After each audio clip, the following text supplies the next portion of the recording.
The Story of Art by Sir Ernst Gombrich is now in its 16th edition.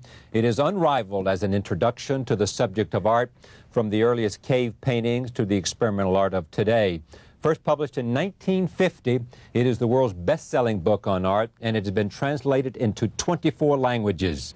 Gombrich, who served much of his career at the Warburg Institute in London, has written more than 20 books and won numerous awards, including the Goethe Prize for Achievement in Art and Culture. And he is widely regarded as one of the greatest art historians of the second half of this century, and we are therefore very pleased to have him here. Welcome. Thank you very much. This is an extraordinary book, as you well know, and as people have praised. How did it come into being?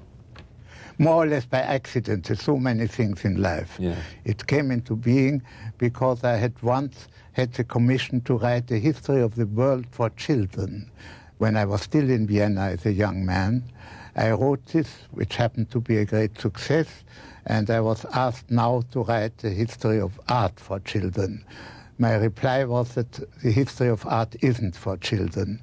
But when they went on pressing me, I said I could write it, but not for children. And that is how this book roughly came into being, that I decided to make this attempt.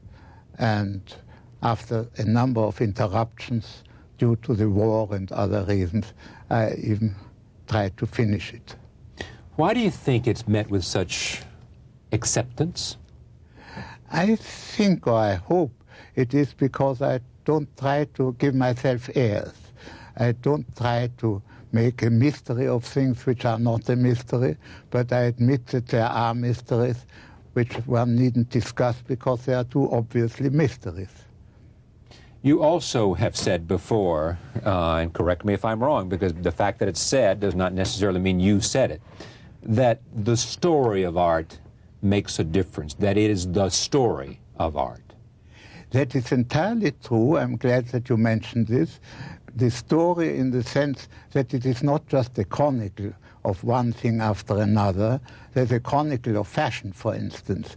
But the development of image making is a story insofar as there is a story also behind the development of flying or other achievements of mankind, insofar as people strove for certain aims and passed on their achievements to others. And so there's a coherence in the story which one can tell as a chain of events which hangs together. Yeah, that seems to be what everybody seems to like so much about it. It is, in fact, what you have brought to bear is the connection and the unfolding story. That's of what art. I try to do, yes. What about modern art? Modern art is an interesting point in this respect, because my story, in a certain sense, is a story of the conflict between two opposing problems or methods of representing the world, which in a simplified form you can say you draw what you know or you draw what you actually see. And I explained that the Egyptians drew in that sense what they knew rather than what they saw in front of them, and that this development went as far as Impressionism, where the principle of what was called the innocent eye, really looking at what you actually see, triumphed. This happened at the end of the 19th century, and the problem of the coming of what was to happen afterwards represents really the story of our century.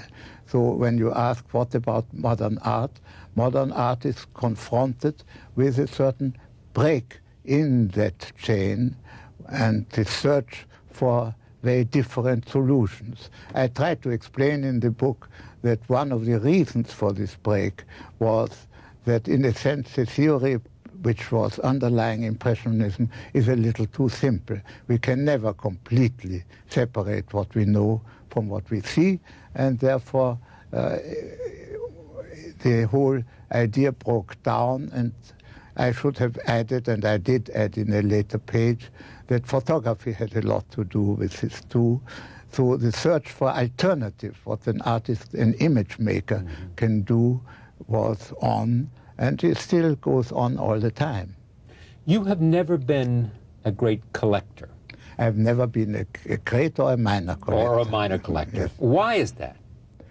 First of all, I had never a lot of money. Yeah, well, that's a start. But I know good collectors who didn't start with a lot of money. That is true. I have no possessive instincts. I am very happy when I see a great painting in a great gallery or museum, and I don't feel, oh, I wish I would own that. I'm very happy that it's there where it is. To enjoy it in the museum. Exactly. Or the gallery. But you do have prints.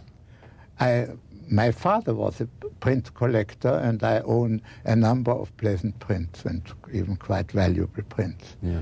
Yes. Let me take you back to Vienna. Yes. Your mother knew and was friends with Gustav Mahler and That's right. also Sigmund Freud. Yes. She knew Sigmund Freud very well. I wouldn't say that she was friends with Sigmund Freud. That's right. And who was? Yes. What did she tell you about them, and what was their... Well, she told me many things. She said that Sigmund Freud was the best teller of Jewish jokes she had ever encountered. And Mahler? Mahler was a difficult man, as you know, a man with a nervous tic and with great difficulties. But she admired him very much as a person, and music, as a musician. Yeah. Did you grow up with a greater sense of music than painting? Absolutely, yes. Certainly. Music played a central part in my family and in our house. You left Vienna. That's right. As the Nazis came to power in Germany and began to expand, and went to London. That's right.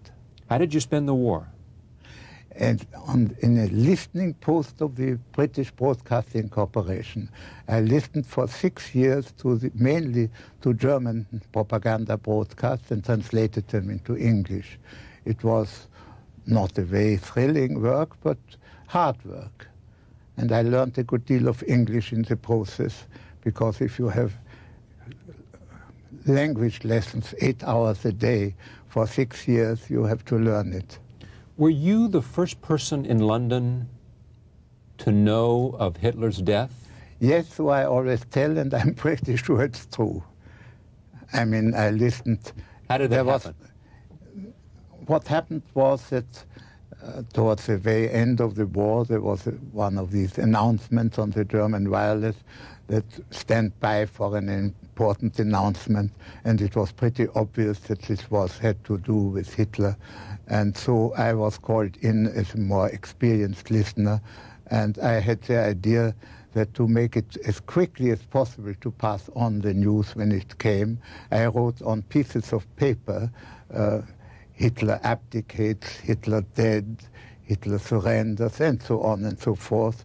So when the voice came and said, our Führer has fallen in the struggle against Bolshevism, I pointed to the right piece of paper, and they quickly rang up Downing Street and to tell Churchill. To tell Churchill. Yeah, was Churchill asleep? What time of day was it? I don't think he was asleep. I think it was not far from lunchtime. Now, when did they play Wagner? They didn't play at that time Wagner, they played Bruckner. They played a slow movement from one of Bruckner's symphony, which Bruckner had written to commemorate the death of Wagner. And I recognized this fact, and so I had an inkling what was coming. Yeah. Was there ever any interest on your part in becoming a musician with all the music that was part of your family? No, certainly not. I lack the talent. You lack the talent? Yes, I think so. And you were a professor at Oxford? I was also a professor at Oxford. Yeah. And after the publication of this, what happened? Well, I was invited to many places to give lectures or to teach and give seminars. And this I did very often in the United States, but elsewhere as well. Yeah. And when were you knighted? I think it was in 72, but I'm not quite sure. You will have to look it up in the reference book. Your favorite artist? Who have... I don't think I have a favorite artist. You know, I don't give marks to artists.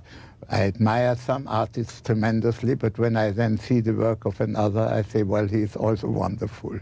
But I admire, for instance, Velázquez enormously. Yes. I admire Chardin enormously. Artists, in other words, whose métier, whose painting is so totally marvelous in the way they put on paint on canvas that it is miraculous. What is it that the quality that appeals to you in terms of putting paint on canvas? Well, it is a matter of astonishing skill and experience of conjuring up with a few pieces of colored earth, as it were, the sight of, let us say, a jug or whatever else it is. You ever looked at a painting and cried? No. Never. But you certainly have looked at a painting and smiled, and looked at a painting and taken your imagination to... You know, it's very interesting that you ask this question, because Leonardo da Vinci was very interested in the effects of painting. Yes. Said that nobody cries, but people laugh at paintings. You think people don't cry? I mean, that among the emotional range that painting evokes, it is not sadness or... Oh, yes. Surely there are stories of Frederick the Great crying when he saw the painting of the death of Calas, and so on. There are such stories, but I have never cried in front of a painting. Yeah. Do you have a favorite color? No. No. No. How about a favorite time in the history of art, the story of art, that you felt was the greatest flourishing of talent and inspiration and skill? Well, it's not very original to say that Greece in the 5th century was an incredible time, a kind of landslide of new ideas and new methods which happened in this miraculous century, together with the invention of the drama and the birth of modern philosophy and, if you like, modern science. Do artist lives interest you? Not excessively, no. No. The connection between the life lived and the art is not something... No, naturally, if it is important for the understanding of the work, the life may interest me. But on the whole, the life interests me as documents rather than as human documents. I mean, there are exceptions, of course. Who wouldn't be moved by the life of Van Gogh, for instance? Yes. Yes. Did you say Van Gogh? Or yes. Yes, that's what I thought. Yes. Because of the pain and the fact that it's an extraordinary human story that what he went through, and at the same time the fact that when he died, at whatever mental condition he died, his work had not received any... His work had hardly received any. Any. There was somebody who wrote him up and said, this is a great master. It was beginning, but he died too early. Did he know it in his head? I don't know. Yeah. I don't know. But of course, he was constantly in touch with his brother, who was in fact an art dealer and completely aware of what happened in the world of art. What's your favorite museum in the world today? The favorite place? I like best being in a small museum. So the Frick is, for instance, a wonderful place. The Mauritshuis is a wonderful place in The Hague. The Wallace Collection in London. Why do you like small places? Because I don't like to walk too large distances. And I get indigestion in the great museum. Tell me about influences on you in terms of your own thinking about art. What's influenced you and the life that you have lived? Well, first of all, I was a student of the University of Vienna, and the university was very proud of representing the so-called Vienna School of Art History, which has a really very remarkable ancestry. There were some very great thinkers about art, and names like Ulrich Riegel or Max Dvorak and others. My own teacher was a real master of the subject, and they certainly influenced. He was Julius von Schlosser. He wrote a standard work on the literature of art, which is still in use.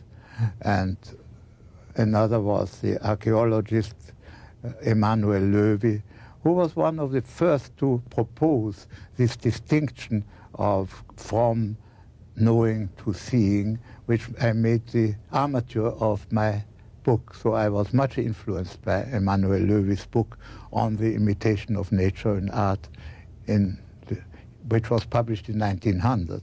I knew him as a very old man, but I admired him very much. When you look today at the influences on art, are you pleased, alarmed? I'm sometimes alarmed and sometimes pleased. When which? When which? When sensationalism takes over and some of the media and artists are tempted, as it were, to do something not because they feel like it, but because it will be a talking point, I feel very much alarmed. Yes. On the other hand, I know that there are many who are very sincerely striving, and those I admire. I don't think that the influence on art at present by certain current theories like the cult of self-expression is a very healthy one. Why not? Because the word self-expression means much too little, really, to give an artist any guidance of what to do. We all express ourselves all the time. And that's by definition not art. And that is not necessarily art, yes, quite. You look back, do you count artists among your friends? Artist.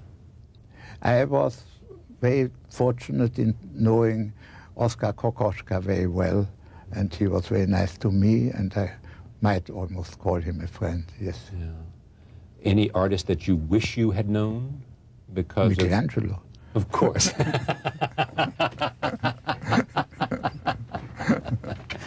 Sir Ernst, it's great to have you here on this broadcast. This is an extraordinary art history, and it is, in fact, the story of art. And we're pleased to have you here. All of us would like to have known Michelangelo. Thank you. We thank you for joining us this evening. Look forward to seeing you next time. See you then.